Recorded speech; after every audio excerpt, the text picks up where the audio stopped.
ये जो आपका डायग्राम था वो तो यहाँ पर हमने क्लियर कर लिया, डायग्राम को अच्छे से आपने समझ लिया यहाँ पर, यानी ये आपका राइट में आ गया, बीच वाला जो यहाँ पर ये आपका स्क्रॉल आ गया है, ठीक है। और जो भी गेमिंग कीवर्ड्स वगैरह, जो भी हम गेमिंग जो आपका माउस वगैरह यूज करते हैं, तो यहाँ पर जो साइड बार में जो बटन आ रहे हैं वो आपकी क्या में आ जाएंगे, फंक्शन कीज में आ जाएंगे, ठीक है। और ये आपका चार्जिंग इनपुट आ जाएगा इसके अंदर, और यहाँ पर आपका जो है ये राइट और लेफ्ट बटन यहाँ पर क्लियर हो जाते हैं। ये बेसिक सा डायग्राम आपको समझ में आ गया, ठीक है। और ये चीज़ आपकी क्लियर होगी। अब इन टर्म्स को एक एक करके इसके बेस पर क्लियर कर लेते हैं, ठीक है। ये चीज़ आपको भूलनी नहीं है, एग्जाम के लिए बहुत ही इंपॉर्टेंट है, याद रख लीजिएगा, ठीक है। 1964 और डगलस एंजलबर्ट जो है इनके डेवलपर हैं, इन्वेंटर हैं।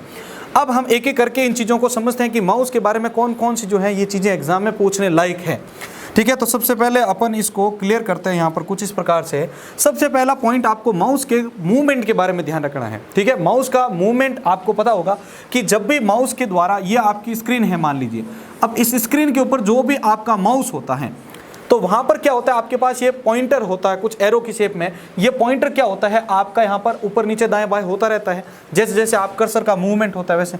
तो इस पॉइंटर को कंट्रोल करने के लिए हमें जो है कर्सर मूवमेंट कॉन्सेप्ट को समझना होता है। कर्सर मूवमेंट जो है वो इस पॉइंटर को कंट्रोल करने का काम करता है, ध्यान रखिएगा। अगला अपने पास आता है पोलिंग रेट को लेकर, ठीक है। तो पोलिंग रेट की अगर हम बात करें यहाँ पर, तो माउस का, अब यहाँ पर अगर हम समझते हैं इसको कि ये अपनी स्क्रीन है यहाँ पर, अब इस स्क्रीन के ऊपर यहाँ पर जैसे माउस का पॉइंटर अभी यहाँ पर है, ठीक है, या अभी यहाँ पर है, या फिर कुछ देर भी ये यहाँ पर आ जाएगा। तो ये हर बार अपनी जो ये रिपोर्ट है वो क्या करता है, कंप्यूटर को भेजता रहता है। यानी अगर बेसिकली देखें तो ये जो पोजीशन है इस कर्सर की, वो इस कर्सर की पोजीशन को बार बार सीपीयू को जो है भेजता रहता है। इसी रिपोर्ट को अपन क्या कहते हैं, पोलिंग रेट कहते हैं। क्या कहते हैं इसको, पोलिंग रेट के नाम से जानते हैं। अगला अगर हम इसके बाद में कॉन्सेप्ट देखें तो पॉइंट आता है लिफ्ट ऑफ डिस्टेंस के बारे में। अब लिफ्ट ऑफ डिस्टेंस के बारे में अगर देखें तो यहाँ पर आपका ये जैसे एग्जांपल लेते हैं कि ये है मेरा टेबल या माउस पैड। अब इस माउस पैड के ऊपर यहाँ पर मेरा ये पड़ा है माउस। अब इस माउस को अगर यहाँ पर आप देखेंगे, ठीक है, अब इस माउस को अगर हम यहाँ पर देखते हैं, जैसे मैं यहाँ पर इसको हल्का सा थोड़ा सा इसको ऐसे ड्रॉ कर लेता हूँ, ये मेरे पास माउस है यहाँ पर। अब ये आपका सरफेस है, ये आपका माउस है। तो देखिए यहाँ पर मेरा ये नीचे सरफेस आ चुका है, इसके ऊपर मैंने रखा इस माउस को, ठीक है। ये माउस को मैंने रखा यहाँ पर, इसको एग्जाम्पल के लिए मैं मान लेता हूँ कि ये सरफेस है, इसके ऊपर ये अपना माउस पड़ा है यहाँ पर। अब इस सरफेस से आप कितनी ऊंचाई पर ले जा सकते हैं जहां तक आपका जो माउस है वो इस मतलब जो आपके माउस का जो पॉइंटर है उसको ट्रैक कर सकता है, ठीक है। यानी आपका जो सरफेस है उससे माउस कितनी दूरी तक जो है इस पॉइंटर की जो स्थिति होती है उसको ट्रैक कर सकता है, इसका जो ट्रैकिंग सिस्टम है वो काम कर सकता है, ठीक है। तो लिफ्ट ऑफ डिस्टेंसिंग आपको ये बता रहा है कि आपका सरफेस से कितनी ऊंचाई तक जो है आपका माउस जो है वो ट्रैकिंग कर सकता है, और जहां पर बंद हो रहा है वहां तक की जो है वो जो आपकी डिस्टेंस है वो होती है लिफ्ट ऑफ डिस्टेंस, याद रखिएगा, ठीक है। ये आपका यहाँ पर किसको रिप्रेजेंट कर रहा है भाई, लिफ्ट ऑफ डिस्टेंस को रिप्रेजेंट करता है।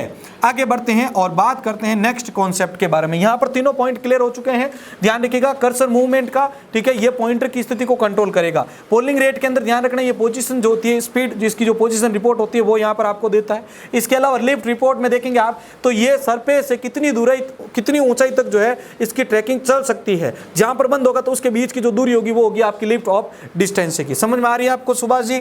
चलो अगला देखिए, अगला पॉइंट आता है इसके बाद में अपने पास में एंजल स्नैपिंग के बारे में। अब एंजल स्नैपिंग का कॉन्सेप्ट चल रहा है, तो आपने कई बार पेंट या कोई भी सॉफ्टवेयर के अंदर ड्राइंग का काम किया तो होगा। तो यहाँ पर डायगोनली समझ लेना, सबसे पहले बात ध्यान रख लेना कि मैं इस कॉन्सेप्ट को समझा रहा हूँ तो यहाँ पर पॉइंट आपके डायगोनली समझना है, इसके अंदर ध्यान रखिएगा। अब डायगोनली समझ रहे हैं यहाँ पर, तो मैं यहाँ पर कोई भी लाइन को ड्रॉ कर रहा हूँ, अगर ह्यूमन हैंड के हिसाब से देखें तो वो कुछ लाइन ऐसे से ऐसे हो सकती है। लेकिन क्या होता है कि यहाँ पर इसको कंप्यूटर जो होता है, जो माउस होता है, उसके अंदर एक फंक्शनलिटीज होती है एंगल स्नैपिंग की, जो कि इस लाइन को एकदम एक्यूरेटली सीधा करने में हेल्प करती है। तो वो आपका यहाँ पर क्या हो जाएगा, एंगल स्नैपिंग का कॉन्सेप्ट समझाता है इस चीज को। अगला कॉन्सेप्ट आता है आपका जिटर का। किसका कॉन्सेप्ट आता है, जिटर का कॉन्सेप्ट आता है।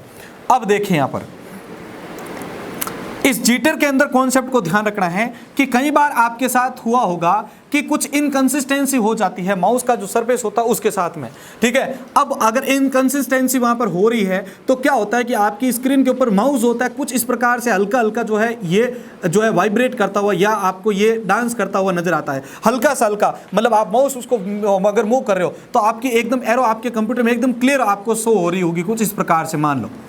लेकिन अगर यहां पर जिटर का कॉन्सेप्ट इसके अंदर आपके जनरेट होता है तो वहां पर क्या होगा कि आपका जो माउस है वो हल्का हल्का जो है यहां पर आपके वाइब्रेट होता है, जैसे वाइब्रेट होता है ना ऐसे क्या होगा माउस थोड़ा इधर थोड़ा इधर थोड़ा इधर ऐसे ऐसे, मतलब एकदम इनकंसिस्टेंट नहीं रहेगा, वो ऐसे कंपन करता हुआ नजर आएगा, उसका मतलब आप मोशन जो है वो कुछ इधर उधर होता हुआ नजर आएगा, उसको अपन बोलते हैं यहां पर आपके जिटर। ध्यान रखिएगा ये इनकंसिस्टेंसी की वजह से जो है ये जिटर प्रॉब्लम आती है। अगला आता है एक्सीलरेशन के बारे में। तो लास्ट एक्सीलरेशन को अच्छे से ये समझ लेना है कि आपका जो माउस है, ठीक है, अब आप इस माउस के अंदर कोई भी आप यहाँ पर जो है मूवमेंट कर रहे हैं, माउस के अंदर कोई भी आपका हाथ रखा, आपका कोई भी मूवमेंट हो गया, ठीक है। अब ये मूवमेंट हो रहा है यहाँ पर, तो इस जैसे जैसे मूवमेंट होता है तो इस कर्सर की क्या होती है, कर्सर की जो स्पीड होती है वो आपके प्लस प्लस यानी इंक्रीज होती है। माउस मूवमेंट की जो स्पीड है वो आप माउस मूवमेंट के आधार पर अगर आपकी कर्सर की स्पीड आपकी अगर इंक्रीज हो रही है तो उसको अपन क्या बोलते हैं, एक्सीलरेशन बोलते हैं। क्या बोलते हैं, एक्सीलरेशन। एक और वर्ड को आपको जरूर समझ लेना है, हैप्टिक फीडबैक के बारे में, ठीक है। हैप्टिक फीडबैक की अगर हम बात करें यहाँ पर आपके, तो हैप्टिक फीडबैक में क्या होता है कि आप जैसे आपका मोबाइल है, अब मोबाइल के ऊपर आपने किसी को मैसेज सेंड किया या आपने कोई भी आपके पास मैसेज आया तो आपको फिजिकली वो ऐसा फील करवा रहा है, आपको फिजिकली वो ऐसा फील करवा रहा है कि यहाँ पर इसके अंदर कुछ ना कुछ मूवमेंट हुआ है, ठीक है। जैसे फोन का कंपन होना, वाइब्रेट होना, ये अपन को फिजिकली बताता कि इस फोन के अंदर कोई मूवमेंट हुई है या कोई प्रोसेस हुई है। तो ये जो आपको फीडबैक मिल रहा होता है उसको बोलते हैं अपन हैप्टिक फीडबैक के बारे में, ठीक है। एक बार इन सभी नोट्स को आप सभी उतार लीजिए यहाँ पर। ये आपका यहाँ पर जो है माउस के बारे में कॉन्सेप्ट अभी तक का क्लियर हो चुका है।